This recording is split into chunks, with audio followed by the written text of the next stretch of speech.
Hi, and welcome to Where's the Cat, a podcast series of short plays written and performed by members of the Wharf Writers Group.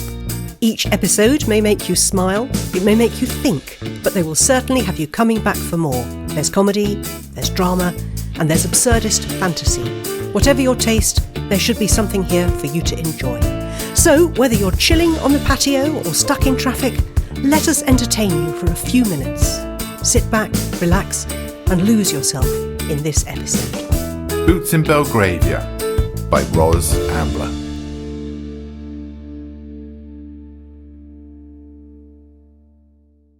The day the invitation arrived, I was at a spa with Cornelia, so she had to bear the brunt of my horror. I mean, really, it was too ghastly. Shropshire, in February. Doesn't bear thinking about. But I supposed I had to go. She wasn't quite as sympathetic as I'd hoped. Just said Shropshire would be difficult for someone like me who regarded Notting Hill as the suburbs and Fulham the depths of the country. She asked if I needed any vaccinations for the trip, which I thought was unnecessary, but I suspect it was because she was being rather cruelly waxed at the time. Anyway, my nephew was marrying some local girl in the middle of winter, way out in the rural sticks.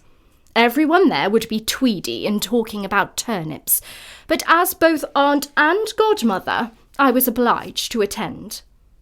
"It'll be freezing," warned Cornelia. "Those country houses always are. They'll probably ask if you want a Great Dane to sleep on your bed to keep you from frostbite. Do you think you should buy some thermals?" A trip to Harvey Nicks confirmed my belief that thermal underwear was not for me. So I bought some pashminas, a fur-lined gilet, and a pair of rather lovely cashmere bed socks.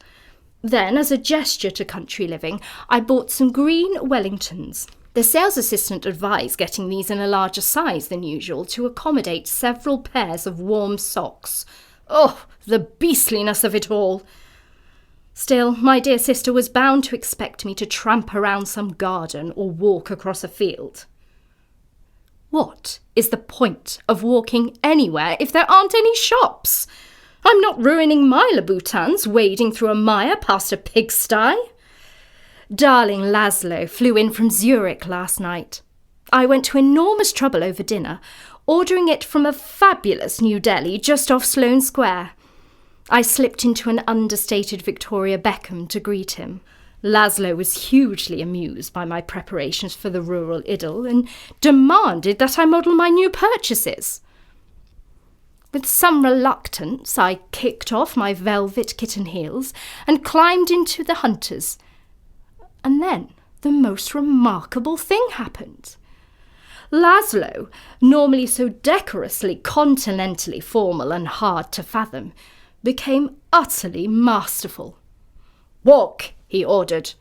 "No, march. Knees up and down. Faster, woman, faster. And take off your dress."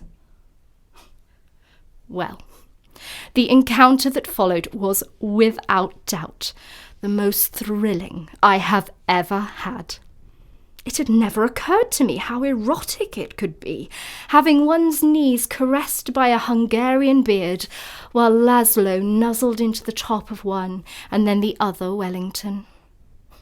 Thank goodness I'd gone for the larger size. His nose is rather magnificent, in a beaky way.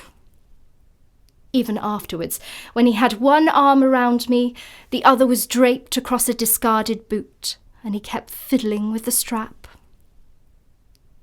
I had considered asking him to come with me to the wedding, but realising that Shropshire was absolutely full of women wearing gumboots, I changed my mind. Come February, the wedding was actually nothing like as bad as I feared. It took place in a well-heated country house hotel, and no one expected me to talk about castrating chickens, or whatever they do. On the Sunday, my family gathered for an informal lunch. "Anyone want a quick breath of fresh air before we eat?" inquired Hermione. I said I wouldn't mind a little walk, which surprised my bumpkin sister. "Are you sure? Do you have the right shoes?" "Oh, yes," I replied. I've got my hunters in the car." Frankly, I think it was a bit unnecessary of Hermione to make such a song and dance about the well-worn state of my wellies. She even asked if I'd taken up dog walking, pointing out the tooth marks. This was really quite hard to explain away. I had to pretend I had been savaged by a hound in Regent's Park, and some cousin who is apparently training to be a vet tried to work out what sort of dog it must have been from the dental evidence in the rubber. Very difficult. To change the subject, I told them I was thinking about taking up water skiing. I'm not, of course, but I have recently gone to endless trouble to get the perfect rubber wetsuit, with a nice long zip all the way up the front. It's going down very well indeed.